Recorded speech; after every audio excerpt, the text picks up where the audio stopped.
I stayed in prison 25 years because I refused to acquiesce to somebody telling me to admit you did something. I was turned down parole 9 times. I could have been out of, they wanted me to plead guilty to involuntary manslaughter. I said, hell will freeze over before I plead guilty to anything.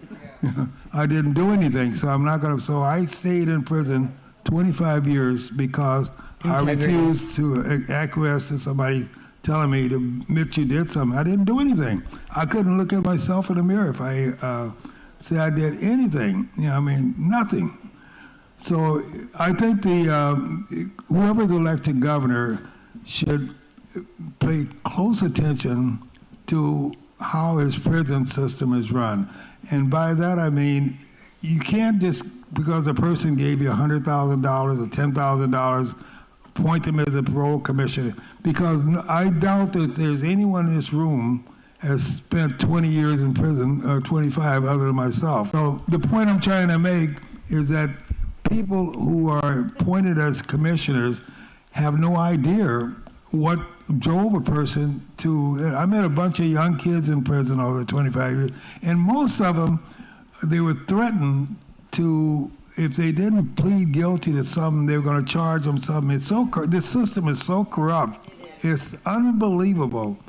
It's unbelievable. So it's going to be the governors who can help you, but it will be me who will present legislation nationally to look at what happened to you, what happened to Tina Peters, and other political prisoners, because that's what you are. The California Supreme Court recognized in 2002 that my case was tainted.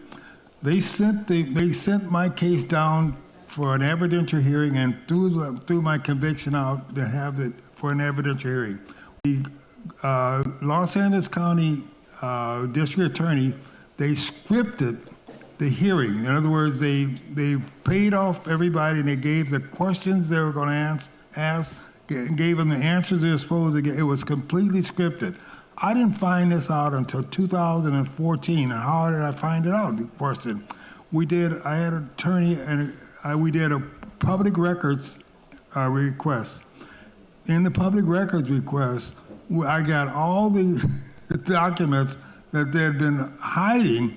Unbelievable. They even had, my attorney was paid off too, but they even had documents in the district attorney's files that I'd given to my attorney. That's called political corruption.